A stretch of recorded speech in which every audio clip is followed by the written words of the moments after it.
दोस्तों आज हम पढ़ने वाले हैं अध्याय 2 परमाणु संरचना। केमिस्ट्री का बेसिक है तो आप इस चैप्टर को ध्यान से पढ़ना। इस चैप्टर के बाद हम स्टार्ट करेंगे अध्याय 1। तो आज हम पढ़ने वाले हैं अध्याय 2 परमाणु संरचना। दोस्तों मेरा नाम आकाश साहू और आप देख रहे हैं आकाश सिलेक्शन ऑनलाइन। अगर आप मेरे चैनल पे नए हैं तो चैनल को सब्सक्राइब कर दें, वीडियो को लाइक कर दें और दोस्तों को शेयर जरूर कर दें। यूनिट 2 परमाणु की संरचना। तो सबसे पहले हम जानेंगे कि आखिर में परमाणु क्या होता है। जो अध्याय का नाम है कम से कम हमें उसका मीनिंग तो पता होना चाहिए। यहाँ पे आपको थोड़ा सा समझ में आ रहा होगा कि जो परमाणु की संरचना है, ठीक है, उसके बारे में यहाँ पे बताया जाएगा कि परमाणु क्या होता है, कैसे बना, ठीक है, किसने खोज की, सारा कुछ इसमें बताया जाएगा। लेकिन आपको ये नहीं पता कि परमाणु क्या है, तो हम सबसे पहले जानेंगे कि परमाणु का मतलब क्या होता है। तो देखिए मेरे पास मान के चलो एक पेन है। अब मैंने क्या किया, इस पेन को मैंने तोड़ दिया। तो मैंने पेन को तोड़ दिया तो दो भागों में टूट गया। फिर मैंने इसको और तोड़ दिया और तोड़ दिया, मतलब मैंने पेन को बहुत छोटे छोटे भागों में तोड़ दिया। इतने छोटे भागों में तोड़ा कि अब संभव नहीं है कि इसे और तोड़ा जा सके। तो क्या होगा कि जो पेन का सूक्ष्म भाग होगा, जो एक छोटा सा पार्ट होगा, वो क्या होगा, पेन का सूक्ष्म भाग होगा। और पेन क्या है, ठोस है। ठोस क्या है, पदार्थ की एक अवस्था है। तो हम कहेंगे पदार्थ का सूक्ष्म भाग, ठीक है। तो पदार्थ का सूक्ष्म भाग ही क्या है, परमाणु है। पदार्थ का सूक्ष्म भाग क्या है, परमाणु है। देखिए परमाणु की संरचना आज हम पढ़ने वाले हैं बेसिक कंसेप्ट। क्या करने वाले हैं, बेसिक कंसेप्ट को कवर करेंगे इस वीडियो में, ओके।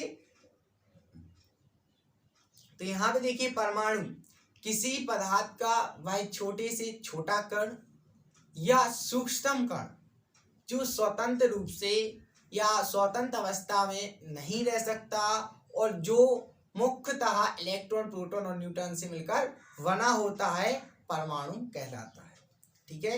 ये डेफिनेशन है। आपको थोड़ा बड़ा दिख रहा होगा, मैं इसको छोटा कर देता हूँ। देखिए कैसे आप डेफिनेशन लिखेंगे इसकी। जो परमाणु है पदार्थ का सूक्ष्मतम कण जो स्वतंत्र अवस्था में नहीं रह पाता, क्या कहलाता है, परमाणु कहलाता है। आप इसको एक लाइन में परिभाषा के तौर पर लिख सकते हैं। अब यहाँ हम आगे बात करेंगे परमाणु कैसा होता है। तो परमाणु गोलाकार होता है। परमाणु कैसा होता है, गोलाकार होता है। उसमें इलेक्ट्रॉन और प्रोटॉन होते हैं। जो परमाणु है, परमाणु का मतलब होता है अनकट, एटम। देखो परमाणु को इंग्लिश में क्या लिखते हैं, एटम। एटम लैटिन वर्ड है, ठीक है। एटम ए और टम से मिलके बना है। ए मतलब होता है अन और टम मतलब होता है कट, मतलब अनकट, अविभाज्य। परमाणु को क्या बोल सकते हैं, अविभाज्य कण। अविभाज्य कण क्या है, परमाणु है। अब देखो एक गोलाकार होता है परमाणु। अब इसमें इलेक्ट्रॉन्स हैं और प्रोटॉन है। इलेक्ट्रॉन मतलब होता है नेगेटिव चार्ज। इलेक्ट्रॉन मतलब क्या होता है, ऋण, ठीक है, ऋणावेश। और जो प्रोटॉन मतलब होता है पॉजिटिव चार्ज। देखो यहाँ पे दिख रहा है ना, प्रोटॉन। प्रोटॉन मतलब पॉजिटिव चार्ज। और जो पॉजिटिव चार्ज मतलब प्रोटॉन, पॉजिटिव धनावेश, जहां पे धनावेश रहता है उस जगह को बोलते हैं हम नाभिक। क्या बोलते हैं, नाभिक। एक छोटा सा अभी हम ओवरव्यू देख रहे हैं, ठीक है। सारे कुछ हम आपको बताएंगे, थोड़ा सा धैर्य रखिएगा। यहाँ पे आप देखिए नेक्स्ट क्या लिखा है, परमाणु की खोज। तो परमाणु की सर्वप्रथम खोज की थी 1803 में डाल्टन ने, ठीक है। इसके बाद परमाणु का जो नाभिक है, परमाणु में जो अभी मैंने नाभिक बताया, उसकी खोज की थी रदरफोर्ड ने। किसने की थी, रदरफोर्ड ने। और रदरफोर्ड के अनुसार परमाणु में दो भाग होते हैं, मतलब परमाणु दो भाग में विभाजित होता है। पहला भाग होता है नाभिकीय भाग।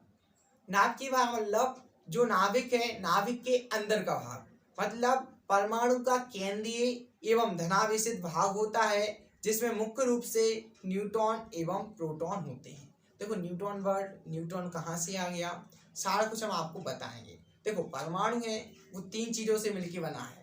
परमाणु है वो तीन चीजों से मिलकर बना है, electron, proton, neutron. Electron, proton और न्यूट्रॉन, 3 चीजों से मिलकर बना होता है। ठीक है, अब वायुनाभिकीय भाग क्या है? वायुनाभिकीय भाग का मतलब है यहाँ पे जो नाविक है, नाविक के जो बाहर है, ठीक है, नाविक के जो बाहर का भाग है वो क्या है? वायुनाभिकीय भाग है। अब यहाँ पे थर्ड पॉइंट है कि जो किसी परमाणु के नाविक में प्रोटॉन होते हैं उसके कारण जो नाविक है वो धनावेशित होता है, और इसी को जो प्रोटॉन की संख्या है, धनावेशों की संख्या को यहाँ क्या बोलते हैं? परमाणु क्रमांक बोला जाता है। नेक्स्ट पॉइंट देख लेते हैं। अभी हमें इनको केवल एक बार देखना है, सारा कुछ हम आपको नेक्स्ट लेक्चर में बताएंगे, डिटेल से बताएंगे। अभी हम एक बार जो पूरा चैप्टर है उसको हम रिव्यू कर रहे हैं कि आखिर क्या क्या हमें पढ़ना है। ठीक है, या कह सकते हैं जो परमाणु है उसके बारे में थोड़ी सी इंफॉर्मेशन आज हम इस वीडियो में लेने वाले हैं। और जो परमाणु का नाभिक है उसमें न्यूट्रॉन और प्रोटॉन होते हैं, उनके योगों को हम क्या बोलते हैं? द्रव्यमान संख्या बोलते हैं।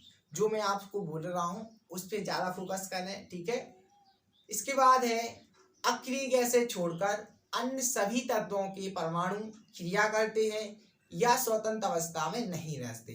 ठीक है, कह सकते हैं कि इनका कहने का मतलब यह है कि स्वतंत्र अवस्था में नहीं रह सकते, मतलब कि जो परमाणु है वो कोई ना कोई किसी ना किसी से क्रिया कर लेगा, मतलब अकेला परमाणु नहीं रहेगा। ठीक है, स्वतंत्र नहीं रहेगा। लेकिन जो अक्रिय गैसें होती हैं वो किसी से क्रिया नहीं करती, तो वो स्वतंत्र अवस्था में रह सकती हैं।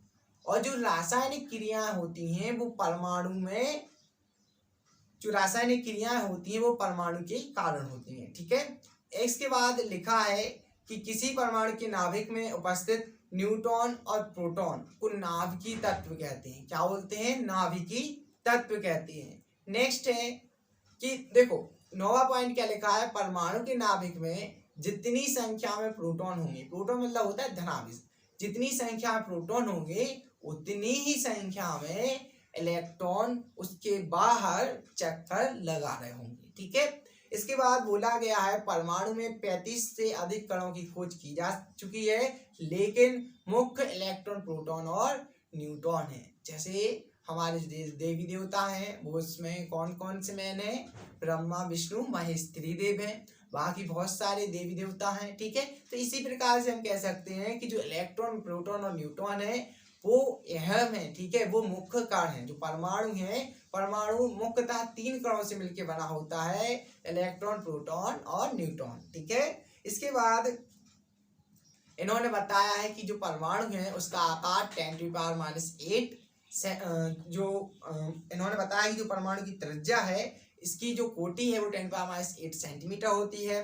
किसी परमाणु के आयतन की कोटि 10⁻24 सेंटीमीटर क्यूब होती है। ठीक है, तो आज हमने जाना परमाणु क्या होता है, परमाणु का साइज क्या होता है, त्रिज्या क्या होती है, आयतन क्या होता है, किन चीजों से मिलकर बना होता है। तो आज लेक्चर में हमने ये सब पढ़ा। अगले लेक्चर में हम पढ़ेंगे कैथोड किरणें क्या है, क्या इनके गुण हैं, कैसे कैथोड किरणों की खोज की गई। तो दोस्तों अगर आपको वीडियो अच्छी लगे तो वीडियो को लाइक करें, चैनल पर सब्सक्राइब करें और दोस्तों को शेयर करना ना भूलें।